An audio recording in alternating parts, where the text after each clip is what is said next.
আজকের পছন্দের গল্প ভালোবাসা। রচনা সুচিত্রা ভট্টাচার্য।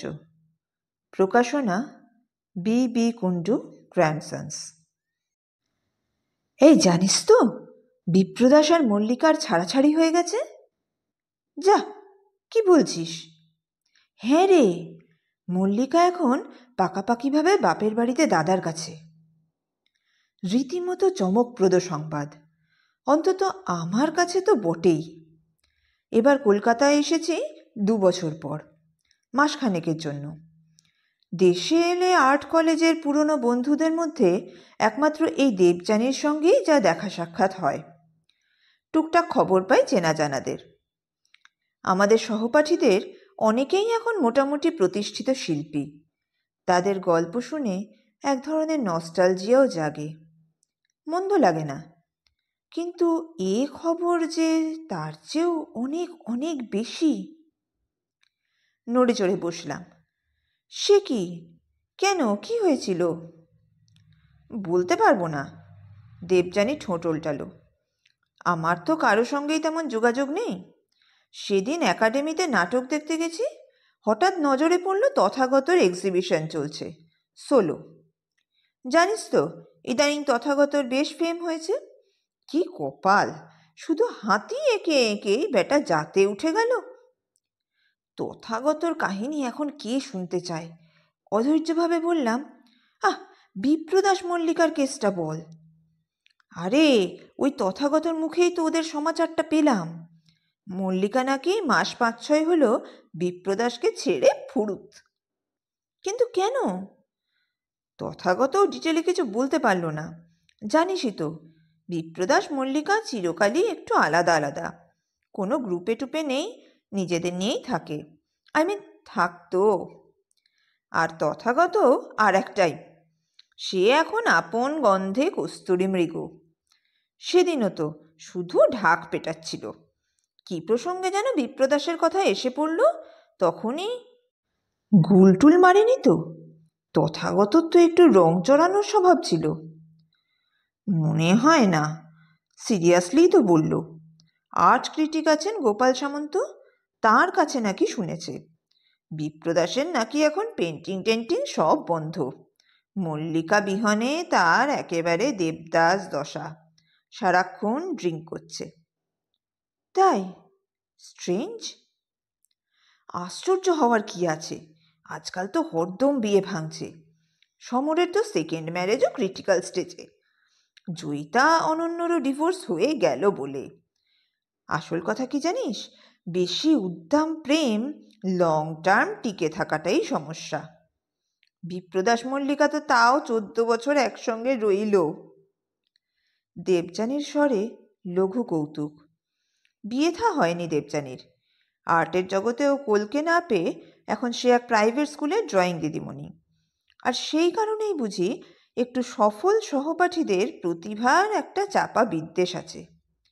রাখি না করেও তাদের প্রায় সব খবরই রাখে দেবযানী, এবং সেগুলো পরিবেশন করে এক ধরনের তৃপ্তি পায়, মজাও।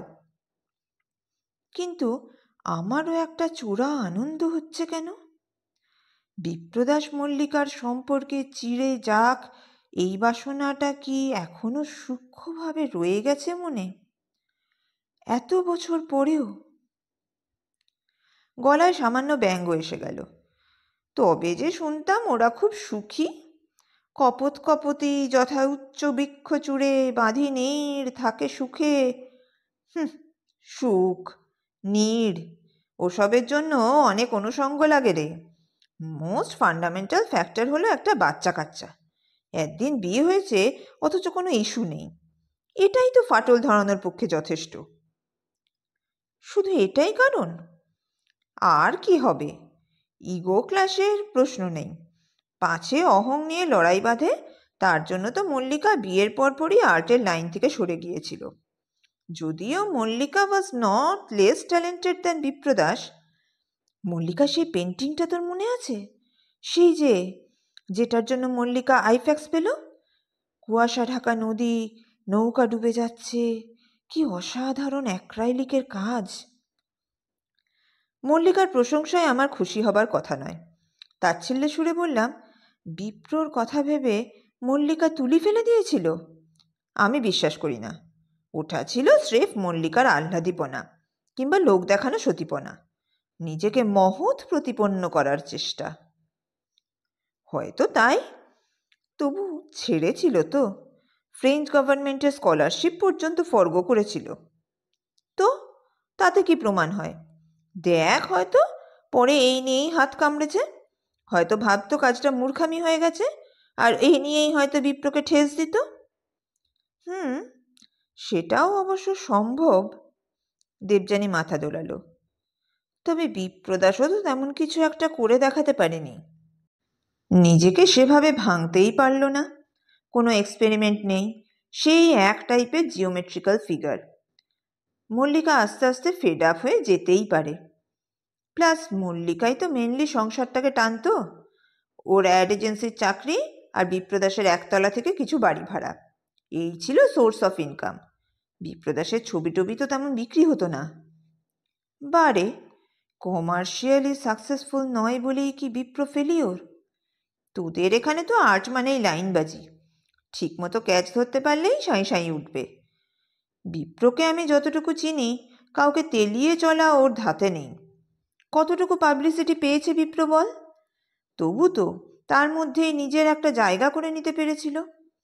একঘেয়েই বলিস আর যাই বলিস, ওর ছবির কিন্তু একটা আলাদা ক্যারেক্টার আছে। হ্যাঁ, সেই হিসাবে নিজস্বতা আছে বটে। তাহলে তাছাড়া বিপ্রও তো উঠছিল। এই তো গত বছরে আমাদের লন্ডনে একটা এক্সিবিশন হলো, ইন্ডিয়ান পেন্টার্স নিউ জেনারেশন। ওখানেও তো বিপ্রর কাজ ছিল, and it was appreciated by British press. আমি নিজে সেই রিভিউ পড়েছি। মেবি বিপ্রর রাইজটা একটু slow, but it was steady. এই ঝিমে তালে ওঠাটাই হয়তো মল্লিকার বরদাস্ত হচ্ছিল না। বিপ্রদাসের কাছ থেকে হয়তো মল্লিকার আরও একটু বেশি এক্সপেকটেশন ছিল। হয়তো ভাবতো বিপ্র একটা বেতো ঘোড়া, মিছিমিছি ওর পেছনে জীবনটা নষ্ট হয়ে গেল। বর না জোটাতে পারা দেবযানী বিজ্ঞ মতামত জানালো। কত কি তো হতে পারে বল, স্বামী স্ত্রীর সম্পর্ক অজস্র কারণেই তো চির খেয়ে যায়। হয়তো বিপ্রদাসের মধ্যেই কোনো কমপ্লেক্স গ্রো করে গিয়েছিল। মনটা বেশ খারাপই হয়ে গেল, মল্লিকার জন্য নয়, বিপ্রর কথা ভেবে। আহারে, মল্লিকা না জানি কত কষ্ট দিয়েছে বেচারাকে। আরও খানিকক্ষণ এতাল ওতাল বুকে সন্ধ্যের মুখে বিদায় নিল দেবযানী। যাওয়ার আগে পই পই করে বলে গেল, আমার বর আর মেয়ে কলকাতায় এলেই যেন অতি অবশ্যই ওদের বাড়িতে আমরা একবার পায়ের ধুলো দিই। হেঁ হেঁ করে ঘাড় নেড়ে দিলাম বটে, তবে জানি এবারও যাওয়া হবে না। সোমনাথ আর রুমকি কলকাতায় পা দিলেই যা চরকি নাচন শুরু হয়ে যায়, অবিরাম আত্মীয় স্বজনদের আনাগোনা, তার মাঝেই শাটল ককের মতো শ্বশুরবাড়ি বাপের বাড়ি করা। একটু ফুরসত পেলেই রুমকির বায়না, বড্ড স্টাফি লাগছে, চলো মিনি আউটিং করে আসি। আর সোমনাথ তো এখানে এলে লন্ডনের চাইতেও ব্যস্ত, পুরনো বৃত্তে আড্ডা মেরে মেরে কুল পায় না। সে থোড়াই যাবে আমার বন্ধুর বাড়ি। তবে এখন কটা দিন আমি নিশ্চিন্ত। শ্বশুরবাড়িতে নিয়মরক্ষের মতো মুখ দেখিয়ে এসেছি, দিব্যি গড়াচ্ছি বাপের বাড়িতে, উপভোগ করছি ভালোবাসার অত্যাচার।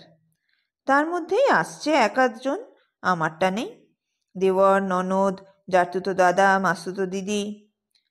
আজ দেবযানীর যাওয়ার পরেই বুলুদি এসে হাজির, সঙ্গে দীপকদা। নাইট শোতে কি একটা হিন্দি ফিল্মের টিকিট কেটে এনেছে, টেনে বার করলো আমাকে। চীনের রেস্তোরাঁয় নৈশভোজ সেরেই পড়িমড়ি করে সিনেমা হল। 3 ঘন্টা হুড়ুদ্দুম নাচাগানা দেখার পর বুলুদিরা গাড়িতে করে যখন আমাকে বাড়িতে নামিয়ে দিয়ে গেল, তখন ঘড়ির কাঁটা মধ্যরাত্রি পার। এত সব হাহাহিহির মধ্যে বিপ্রর কথা আমার মাথায় ছিল না। বিপ্রকে ফের মনে পড়ল বিছানায় শোয়ার পর। অন্ধকার ঘরে বিপ্রর মুখখানা দেখতে পাচ্ছিলাম, সেই প্রথম দিনের বিপ্র। মুখময় দাড়ি, উস্কো খুস্কো চুল, ঝকঝকে চোখ যুবক উন্নাসিক ভঙ্গিতে জরিপ করছে গোটা ক্লাসটাকে। ঠোঁটের কোণে এক টুকরো হাসিও ঝুলছিল যেন। কেন যে এখনো অবরে সবরে ওই মুখটাই মনে পড়ে। আর্ট কলেজে আমি ভর্তি হয়েছিলাম খানিকটা খেয়ালের বশে। আঁকাঝোঁকায় অল্প স্বল্প হাত ছিল আমার। বড় বড় শিল্পীদের ছন্নছাড়া জীবন আমায় খুব টানত। ছবি দেখে ভালোবাসতাম, ছবি আঁকতে ভালোবাসতাম। সব মিলিয়েই তৈরি হয়েছিল ঝোঁকটা। তবে নিজে বড় পেন্টার হব এমন আকাঙ্ক্ষা আমার বড় একটা ছিল না। বাড়ির গাড়িতে কলেজে যেতাম, গাড়িতেই ফিরতাম। অঙ্কন শিক্ষা ছিল অনেকটাই আমার বিলাসিতা। ফার্স্ট ইয়ারে হাত মস্কো করার জন্য আমাদের ছোট ছোট দলে ভাগ করে পাঠানো হতো বিভিন্ন জায়গায়। কোনোদিন শিয়ালদা স্টেশন, তো কোনোদিন পার্ক স্ট্রিটের কারখানা, কোনোদিন ভিক্টোরিয়া, কোনোদিন বোটানিক্স। আমায় কোথাও একা ছাড়তো না বাবা মা। বাড়ির গাড়ি সর্বত্রই হামেহাল হাজির। ওই গাড়ি নিয়েই একদিন আমায় খুব বিদ্রূপ করেছিল বিপ্রদাস। তোমার এত ঘুরে ঘুরে স্কেচ করার দরকার কি? তোমার গাড়িটাকেই তো ভালো করে ড্র করতে পারো। কোনোদিন পেছনের চাকা, কোনোদিন সামনের চাকা, কিংবা স্টিয়ারিং বোনেট। গাড়িও তো একটা সাবজেক্ট, কি বলো? ঠাট্টাটা মনে লেগেছিল খুব, মানেও। ব্যাস, পরদিন থেকে গাড়ি নিয়ে যাওয়া বন্ধ, বাবা মার ঘোর আপত্তি সত্ত্বেও। না, বিপ্রদাসের ওপর কে জানে কেন তেমন চটতে পারিনি। উল্টে কেমন একটা আকর্ষণ অনুভব করতে শুরু করেছিলাম। বিপ্রর বাচনভঙ্গি, হাঁটা চলা আমার চোখে সবই যেন তখন সন্মোহক। বিপ্র কি দারুণ রূপবান ছিল! হুম, সাধারণ হাইট, বাদামি রং, না চোখা না ভোঁতা নাক, মুখে দাড়ি গোফের জঙ্গল। একটু বুঝি বেশিই রুক্ষতা ছিল চেহারার। বুনো বুনো। পোশাক আশাকেও যথেষ্ট উদাসীন। অবলীলায় কলার ফাটা শার্ট পরে কলেজে আসছে। প্যান্টের সেলাই খুলে সুতো ঝুলছে পায়, ইস্ত্রির বালাই টালাই নেই। তবু বিপ্রর মধ্যে কি যেন একটা ছিল। কি ছিল? অহংকার, ঔদাসীন্য। অসম্ভব জলজল করত মণি দুটো। দেখে মনে হতো শিল্পীদের চেহারা ঠিক এমনটাই হওয়া উচিত। বিপ্রর প্রেমে আমি পাগল হয়ে উঠেছিলাম ক্রমশ। বিপ্রর সঙ্গে কথা বলতে ভালো লাগে, ইচ্ছে করে সর্বক্ষণ কাছে থাকতে। বিপ্র একদিন কলেজে না এলে দিনটাই বিস্বাদ হয়ে যায়। তবে মনের এই অবস্থাটা আমি কারো সঙ্গে প্রকাশ করতে পারিনি। কোনো বন্ধুর কাছে তো নয়ই, বিপ্রর কাছেও নয়। কোথায় যেন বাধ্য। হয়তোবা আমার মনেও একটা দম্ভ ছিল। বিত্তের নয়, রূপের। ডাকসাইটে সুন্দরী বলে খ্যাতি আছে আমার। কিশোরী বয়স থেকেই আমি ছেলেদের স্তুতি পেয়ে অভ্যস্ত। যেচে প্রেম নিবেদন করে কেন ছোট করব নিজেকে? সেকেন্ড ইয়ারে গোষ্ঠী তৈরি করে ফেলেছিলাম আমরা। আমি, বিপ্র, অংশুমান, রিয়া, সমর, দেবযানী। না, মল্লিকা আমাদের গ্রুপে ছিল না। সে সবসময় একটু স্বতন্ত্র থাকত। ক্লাসে সিরিয়াস, হাহাহিতে নেই, অফ পিরিয়ডে লাইব্রেরি ছুটছে, পায়ে পায়ে ঘুরছে স্যার ম্যাডামদের। দেখতেই বা কি এমন ছিল মল্লিকা? নিতান্তই সাদামাটা। ওই মেয়ে আমার প্রতিদ্বন্দ্বী হয়ে উঠবে, এ আমার স্বপ্নেরও অগোচর ছিল। কিন্তু সেটাই ঘটল। হয়তোবা তলে তলে অনেক দিন ধরেই ব্যাপারটা ঘটছিল। আমি টের পেলাম থার্ড ইয়ারে। সেবার আমরা এক্সকারশনে গিয়েছিলাম সারান্ডা ফরেস্টে। বিকেলবেলা থলকোবাদের বাউন্ড বাংলোর হাতায় বসে অন্তাক্ষরী খেলছি। হঠাৎ দেখি পাশে বিপ্র নেই। গেল কোথায়? সকালে বলছিল মাথা টিপ টিপ করছে। জ্বর এলো না তো? চুপিসারে উঠে পড়লাম আসর ছেড়ে। ঘরে গিয়ে খুঁজলাম বিপ্রকে। নেই। বেরিয়ে আসছে চিন্তিত মুখে, হঠাৎই কানে এলো ঘরের পিছন দিকটা থেকে নারী পুরুষের চাপা কণ্ঠস্বর। থমকে গেলাম। গলার আওয়াজটাও থেমে গেছে আচমকা। কেমন যেন সন্দেহ হলো। সন্তর্পণে গেছি পিছনের দরজায়। বন্ধ দরজা খুলতেই সামনে একটা সিঁড়ি। ধাপে ধাপে নেমে গেছে জঙ্গলের দিকে। সিঁড়ির একেবারে শেষ ধাপে বসে কে ওরা? উফ, কি অসহ্য দৃশ্য! মল্লিকাকে তীব্র আশ্লেষে চুমু খাচ্ছে বিপ্র। সাপিনীর মতো বিপ্রকে জড়িয়ে ধরে আছে মল্লিকা। আমি পাথর হয়ে গিয়েছিলাম। মনে আছে, কলকাতা ফেরার পর কয়েকদিন কলেজে যেতে পারিনি। শরীর খারাপের অজুহাতে শুয়ে থাকতাম দিনরাত। কিচ্ছু ভালো লাগতো না। দেহে তাপ নেই, তবু এক প্রবল জ্বরে পড়ছি আমি। বিশ্ব সংসার বেবাক ফাঁকা যেন। ছটপট করছি ঈর্ষায়। মল্লিকার মধ্যে কি এমন পেল বিপ্র যা আমার মধ্যে নেই?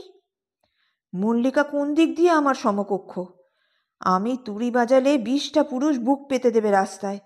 কলেজেও আমার জন্য বহু ছেলে ঘুরঘুর করে। মল্লিকার দিকে তারা ফিরেও তাকায় কি? শুধু পরীক্ষায় বেশি নম্বর পায় বলে ওই বাঁশের মতো ডিগডিগে মেয়েটা আমাকে হারিয়ে দেবে, অধিকার করে নেবে বিপ্রকে?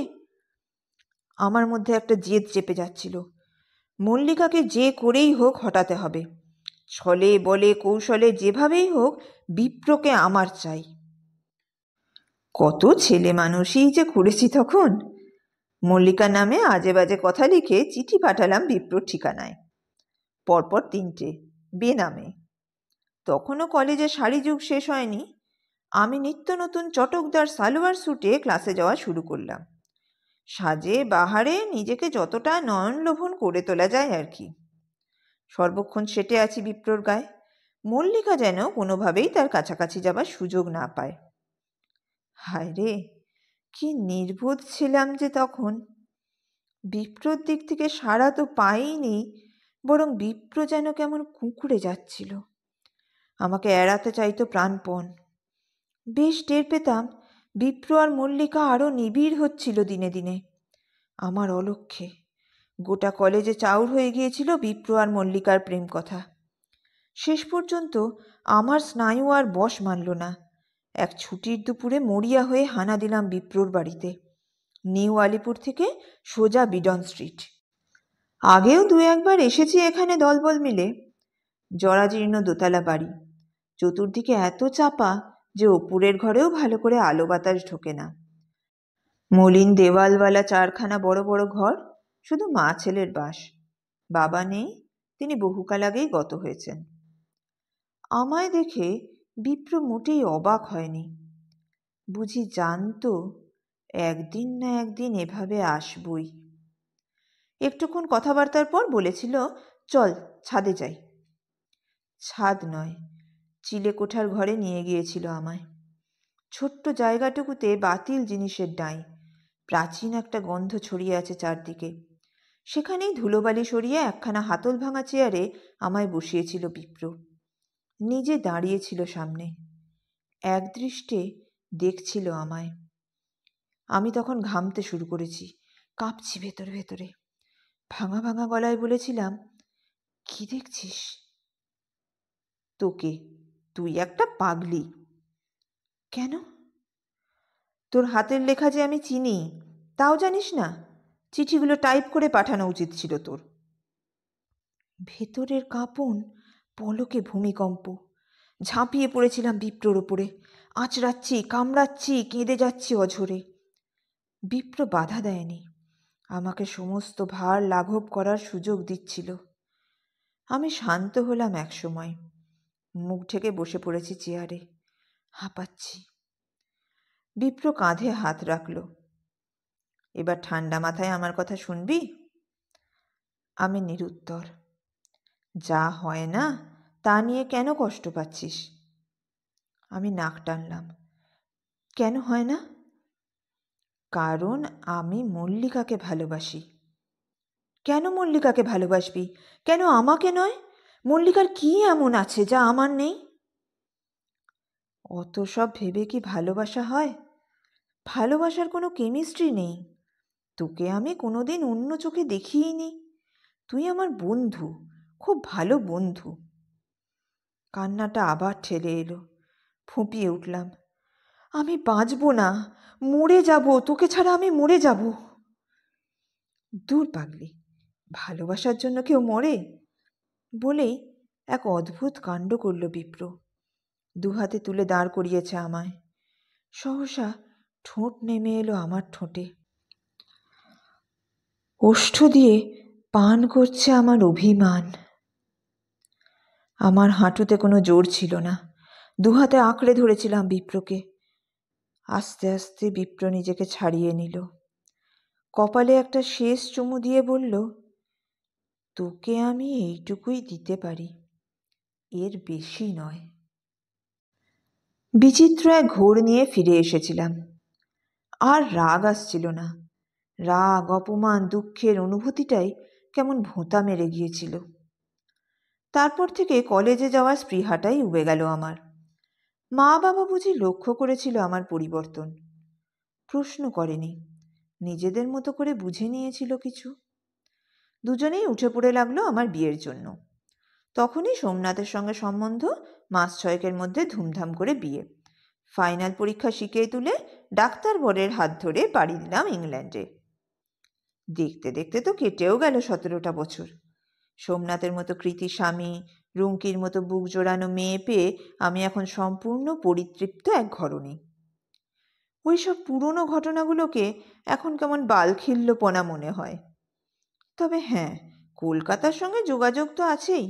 প্রায় ফি বছরই তো আসি। এরকম 1-2 মাস থেকে যাই। প্রথম প্রথম বিপ্রদাস মল্লিকার খবর যে একদম রাখতাম না তা নয়। জেনেছিলাম ওরা বিয়ে করেছে, সংসার টংসার করছে। শুনেইছি শুধু, তেমন কোনো প্রতিক্রিয়া জাগেনি। ইদানিং তো বিপ্রদাসের কথা সেভাবে মনেও পড়তো না। ওই কচিত কোথাও ওর ছবি টবি দেখলে বা লেখা বেরোলে, চোখে পড়লে হয়তো একটু উল্টাতাম, কিংবা হয়তো বরকে বলতাম, জানো এই বিপ্রদাস আমার ব্যাচমেট ছিল। ব্যাস ওই পর্যন্তই। কিন্তু আজ কেন নিরুত্তাপ থাকতে পারছি না? তবে কি মনের গোপন কুঠুরিতে এখনো পুরনো প্রেমের রেশ রয়ে গেছে, নাকি প্রত্যাখ্যানের জ্বালা? এখনো কি আমি মল্লিকাকে হিংসে করি? কেন করব? বিপ্রদাসের সঙ্গে যদি আমার বিয়ে হতো, আমি কি এত সুখ ঐশ্বর্যে থাকতে পারতাম? তো আমি ওভাবে আর ভাবতেই পারি না। তবু একটা উল্লাস জাগছে। যাক, এত মাখামাখি প্রেম টিকল না তাহলে। একবার গিয়ে বিপ্রদাসকে দেখে এলে হয়। যাব। পরদিন দুপুরেই বেরিয়ে পড়েছি। বিডন স্ট্রিটের পুরনো বাড়িটা খুঁজে পেতে অসুবিধা হলো না। দশা আরও জীর্ণ হয়েছে। কার্নিশের ফাটল দিয়ে মুখ বাড়িয়েছে লিকলিকে অশ্বত্থ গাছ। এখানে সেখানে ইটের দাঁত। চাকলা ওঠা সিঁড়ি বেয়ে ওপরে উঠতেই একটা কোলাপসিবল গেট। এটা নতুন, আগে ছিল না। গেটের গায়ে ডোরবেলের সুইচ, নির্ঘাত মল্লিকা লাগিয়েছিল। গেটের এপারে দাঁড়িয়ে রইলাম একটুক্ষণ। চওড়া বারান্দাখানা শুনশান। বিশৃঙ্খলভাবে পড়ে আছে একটা ভাঙা ইজেল, একখানা ইজি চেয়ার, ওল্টানো টিনের ড্রাম, দুটো টুল, মোড়া, জুতো। অন্দরটা কি অসম্ভব রকমের নিশ্চুপ। বিপ্র নেই নাকি? ইতস্তত করে টিপেছি কলিং বেল। সঙ্গে সঙ্গে সাড়া। কে? এ তো বিপ্রর গলা নয়। নাকি এতটাই বদলে গেছে বিপ্র?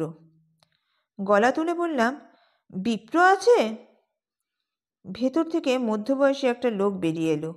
লুঙ্গি গেঞ্জি, জুলজুল চোখে দেখছে আমায়। বলল, আপনি? বিপ্রদাস নেই? হ্যাঁ, মানে দাদাবাবু। আপনি কোত্থেকে আসছেন? ও, কাজের লোক। গলা ঝেড়ে বললাম, গিয়ে বলো ইংল্যান্ড থেকে তার এক বন্ধু এসেছে, চন্দ্রানী। লোকটা ইতস্তত করে গেটের তালা খুলল। বলল, আসুন। দাদাবাবু মাঝের ঘরে আছেন। ওর শরীরটা বিশেষ ভালো নেই। ঘরটা সামনে গিয়ে দাঁড়াতেই ভক করে নাকে একটা গন্ধ। অ্যালকোহল, কিন্তু একটু উৎকট। দিশি মদ। ঘরের হালও যথেষ্ট এলোমেলো। যত্রতত্র ছড়ানো রয়েছে জামাকাপড়, টেবিলে বই ম্যাগাজিনের স্তূপ, দেওয়ালে গোটা চারেক পেন্টিং ব্যাকাটারাভাবে ঝুলছে। বিছানার মশারি আধখোলা, ফাঁক দিয়ে উঁকি দিচ্ছে বিপ্রর মার বাঁধানো ফটো, শুকনো মালা পরানো। বিপ্র খাটে উপুর হয়ে শুয়ে, পরনে ঈষৎ মলিন পাজামা গেঞ্জি, ঘুমোচ্ছে। ডাকবো? প্রয়োজন হলো না। বিপ্র এমনিই শুয়েছিল। সামান্য পায়ের আওয়াজেই ঘাড় ফিরিয়েছে। আমাকে দেখেই ধর্মর করে উঠে বসার চেষ্টা করল। একবারে পারল না। হাত চেপে চেপে উঠল কোনো ক্রমে। আমি স্তম্ভিত। এ কি চেহারা হয়েছে বিপ্রর! মাত্র 40-এর দাড়ি সব পেকে গেছে, চুলও অর্ধেক সাদা, রোগা হয়ে গেছে, মুখটাও কালচে মেরে গেছে, চোখ দুটো গর্তে ঢোকা, কেমন যেন বুড়োটে বুড়োটে লাগে। সবচেয়ে বড় কথা, বিপ্রর চোখের মণি দুটো আর জ্বলছে না, বড় নিষ্প্রভ ঘোলাটে। চোখ টান টান করার চেষ্টা করছে বিপ্র, পাতা দুটো পিটপিট করল বার কয়েক। হঠাৎ মনে স্থির, ঠোঁটে যেন কি একটা ফুটে উঠল, অনেকটা হাসির মতো। ফ্যাঁসে গলায় বলল, তুই কোত্থেকে? ধাতস্থ করে নিয়েছি নিজেকে, গার্জেনের সুরে ধমক দিলাম, এ কি হাল করেছিস? তোকে তো আর চেনাই যায় না। কি করে চিনবি? বিপ্রদাস তো মরে গেছে। বিপ্রদাসের স্বরে বিষণ্ণতা। তবু লঘুভাবে বললাম, এটা তাহলে কে? Ghost of Bipradas, who once lived here. বলেই কেমন ঝিম মেরে গেল।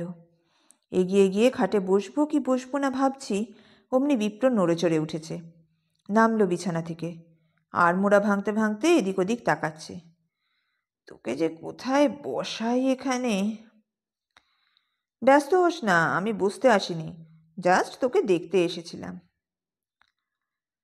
আমায় সবাই দেখতেই আসে, কেউ বসে না।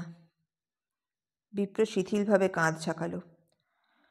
কারোরই সময় নেই, অথচ আমার হাতে এখন অঢেল সময়।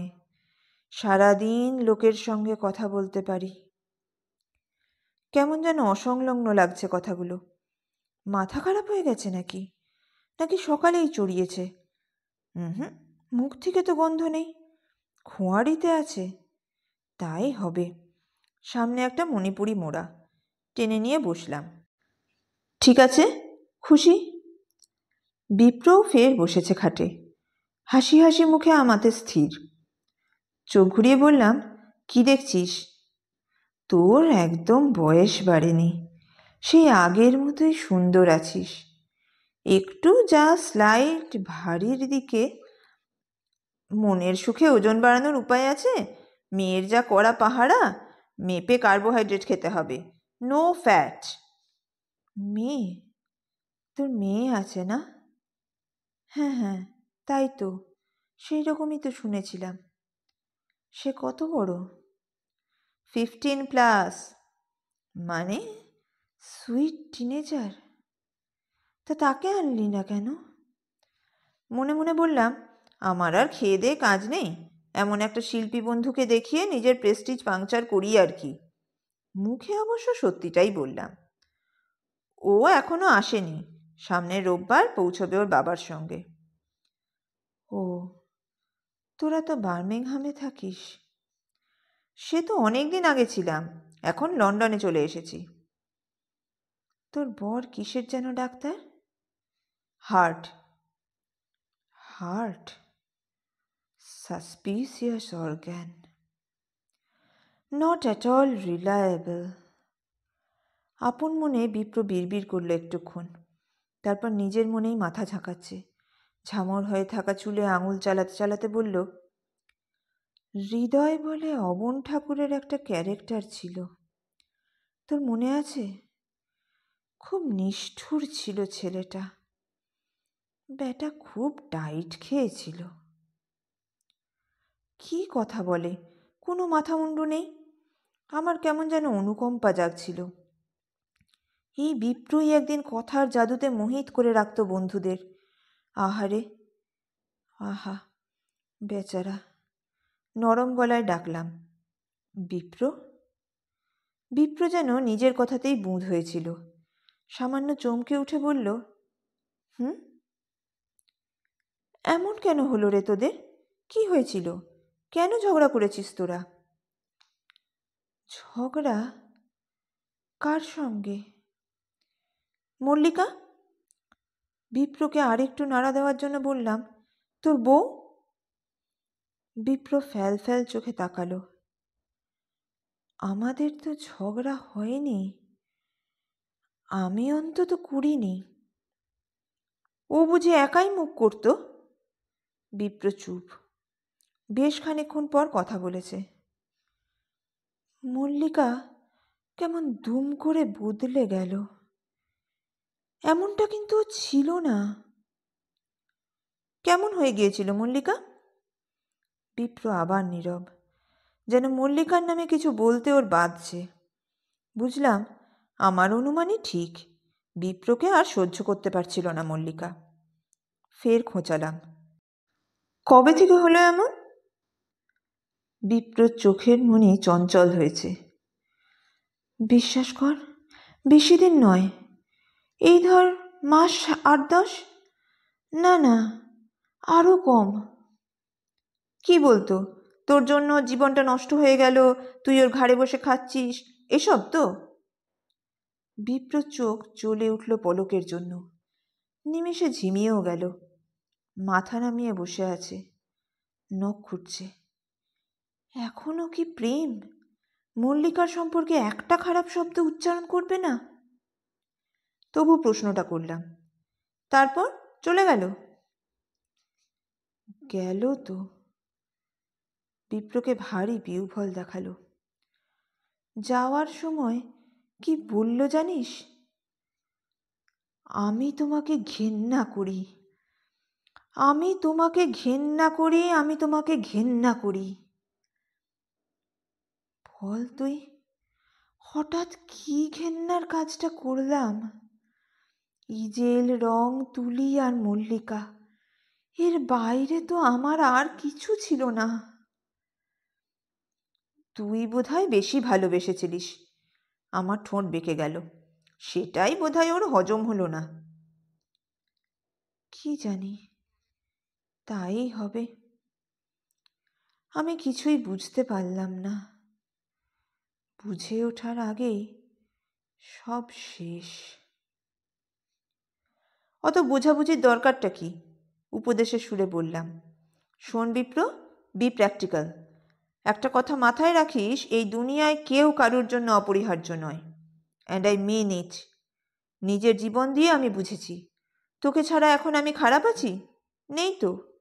কথাটা বলতে পেরে আত্মপ্রসাদ অনুভব করলাম। গলায় আরও জোর এনেছি। ও যদি তোকে ভুলে যেতে পারে, তুইও ভুলে যা। ও যদি তোকে ঘেন্না করে, তুইও ঘেন্না কর। পারছি না যে। চেষ্টা তো করছি। হ্যাঁ রে চন্দ্রা, মেয়েরা কেন এত নিষ্ঠুর হয় রে?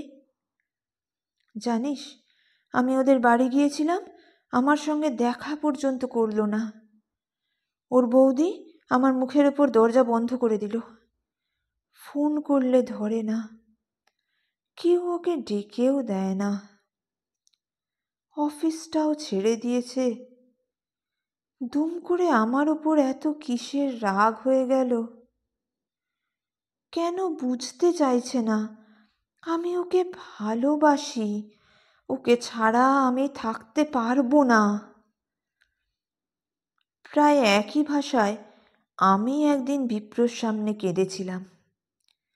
নিয়তির কি পরিহাস, আজ বিপ্রর স্বরে সেই কান্না।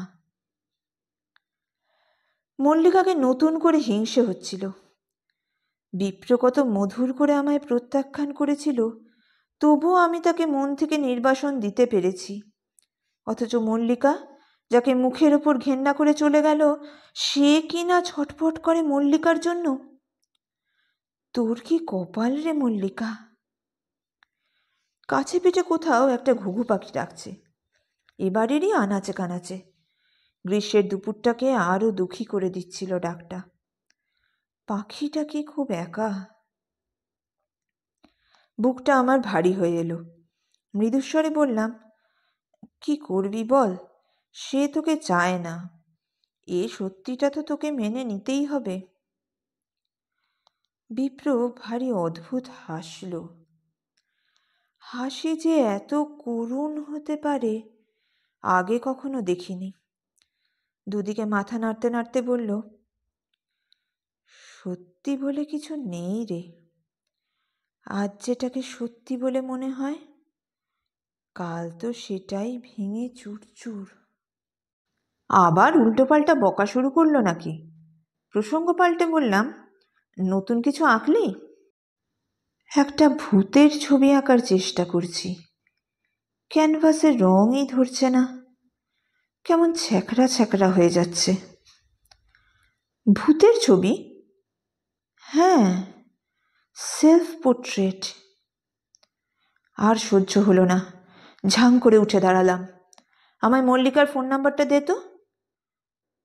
কি করবি? দরকার আছে। লাভ নেই, যে যায় সে আর ফেরে না। সেটা আমি বুঝবো, দে নাম্বারটা। বাড়ি ফেরার পথে বিচিত্র এক অনুভূতি হচ্ছিল আমার। ভয়ঙ্কর রাগ হচ্ছে মল্লিকার ওপর, আবার কেমন যেন একটা হতাশাও জাগছে। একবার মনে হচ্ছে মল্লিকাটা কি ছেড়েই যদি দেবে, বিয়ে করার কি প্রয়োজন ছিল? আর যদি ছাড়লই, 14 বছর পরে কেন, আগেই তো পারত। সঙ্গে সঙ্গে আবার মনে হচ্ছে মল্লিকা আগে ছাড়লেও তো আমার কোনো লাভ ছিল না। বিপ্র তো এখনো সেই মল্লিকাকেই। নইলে একবার কি বিপ্র বলতে পারতো না, তোকে তাড়িয়ে মল্লিকাকে ভালোবাসাটা আমার ভুল হয়ে গেছে রে চন্দ্রানী। মল্লিকার উপর রাগ করেও তো একবার বলতে পারতো। তো এসব কি ভাবছিলাম? আমার সোমনাথ আছে, রুমকি আছে, ওদের নিয়ে কদিন পরেই তো আমি ফিরে যাব আমার নিশ্চিন্ত নীড়ে। বিপ্র যদি ডাকেও, বিপ্রটাকে সাড়া দেওয়ার আর কি আমার সময় আছে, না সে মনটা আছে? মাথা থেকে আজে বাজে চিন্তা ঝেড়ে ফেলে মল্লিকাকে শেষ পর্যন্ত ফোনটা করেই ফেললাম। ও প্রান্তে এক পুরুষ কণ্ঠ, সম্ভবত মল্লিকার দাদা। আমি কি একটু মল্লিকার সঙ্গে কথা বলতে পারি? আপনি কে বলছেন? আমার নাম চন্দ্রানী, মল্লিকার বন্ধু। ও, কিন্তু মল্লিকাকে তো এখন দেওয়া যাবে না। ও তো, না আছে, কিন্তু আমার খুব জরুরি দরকার। মল্লিকাকে বলুন চন্দ্রানী এসেছে ইংল্যান্ড থেকে, তাহলেই ও বুঝবে। ধরুন, দেখছি। আশ্চর্য, দাদাটা এত রহস্য করছিল কেন? মল্লিকা কি বন্ধু বান্ধবদের সঙ্গে কথা বলতে চায় না? এত কিসের তেজ? বিরক্ত মুখে রিসিভার ধরে আছি। গলার আওয়াজ পাচ্ছি দাদাটার, চেঁচিয়ে কাকে ডাকছে। হ্যান্ডসেটটা দিতে বলছে মল্লিকাকে। যাক, মহারানী তুলেছেন টেলিফোন। স্বরটা ভারী ভারী। কিরে চন্দ্রা, কবে এসেছিস? এসেছি, তোর কি খবর? ভালো, তুই কেমন আছিস? খটকা লাগলো সামান্য। মল্লিকা কি অসুস্থ? মনে হচ্ছে যেন হাঁপাচ্ছে। কষ্ট হচ্ছে কথা বলতে। কে জানে, এও হয়তো এক ধরনের ন্যাকামি। ভনিতায় না গিয়ে মূল প্রসঙ্গে ঢুকে পড়লাম। আজ বিপ্রর কাছে গিয়েছিলাম। কি হাল করেছিস তুই ওর? কেন এরকম করলি? উত্তর নেই। মল্লিকা থমকে গেছে। মেজাজটা আরও খাট্টা হয়ে গেল। বললাম, বিপ্র যদি কিছু হয়ে যায় তুই কিন্তু দায়ী থাকবি। কেন এভাবে মেরে ফেলছিস ওকে? এবার জবাব এলো। কেন, কানাইদা নেই? কে কানাইদা? কানাইদা তো বিপ্রর দেখাশোনা করে। আমি তো কানাইদাকে। বাহ বাহ, কাজের লোকের ওপর ছেড়ে দিয়ে তুই। কেন রে, বিপ্রর কি এমন অপরাধ করেছিল? মল্লিকা ফের নিরুত্তর। রাগটা চড়ছিল আমার, রীতিমতো ঝাঁঝিয়ে উঠলাম। আমি জানি তোর কাছে কোনো উত্তর নেই। তোর লজ্জা করলো না বিপ্রর মতন একটা আর্টিস্টকে এভাবে ধ্বংস করে ফেলতে? তুই না ওকে ভালোবাসতিস? মল্লিকা চুপ। কি করেছিল বিপ্র? কেন হঠাৎ ও তোর কাছে এত অসহ্য হয়ে গেল? জানতে চাস না রে চন্দ্রা, ভালো লাগবে না। তবু বল, শুনি। আমার ক্যান্সার হয়েছে। কি? হ্যাঁ রে, ব্রেস্ট ক্যান্সার। অনেকটা ছড়িয়ে গেছে। সে কি, কি বলছিস তুই? কবে হয়েছে? ডিসেম্বরে ধরা পড়ল। অপারেশনের স্টেজও আর ছিল না। মল্লিকার গলা দুলে গেল। বিপ্রকে জানায়নি। জানলে বিপ্র সহ্য করতে পারবে না। আমার বাকরোধ হয়ে গেল। টেলিফোন খামচে ধরে আছি। দূরাভাসে ফের মল্লিকার গলা। বিপ্রর কাছ থেকে পালিয়ে আসা ছাড়া আর কোনো উপায় ছিল না রে। ওর সামনে আমি মরে যাব। মল্লিকা স্বরে কাতর অনুনয়। চন্দ্রা, প্লিজ বিপ্রকে জানাস না। আমি জানি তুই একসময় বিপ্রকে ভালোবাসতিস। আমি বেঁচে থাকতে বিপ্র যেন খবরটা না পায়। ও যে তাহলে আমার আগেই মরে যাবে রে। কথা বলতে না চেয়েও গলা ঘর ঘর করে উঠল। কিন্তু এ কি গোপন করা যায়? যতদিন পারা যায়, যাতে ধরা না পড়ি সেই চেষ্টাই তো করে যাচ্ছি। টেলিফোন রেখে দাঁড়িয়ে আছি স্থানুবৎ। মাথাটা একদম ফাঁকা হয়ে গেছে। বিপ্র না একদিন বলেছিল, ভালোবাসলে কেউ মরে না। হায় রে, বিপ্র ভালোবাসার কতটুকু জানে। পাঠ ভালো লাগলে একটি লাইকের মাধ্যমে তা জানিয়ে যান। আর এই রকম গল্প আরও শুনতে চ্যানেলটিকে সাবস্ক্রাইব করতে ভুলবেন না। ধন্যবাদ।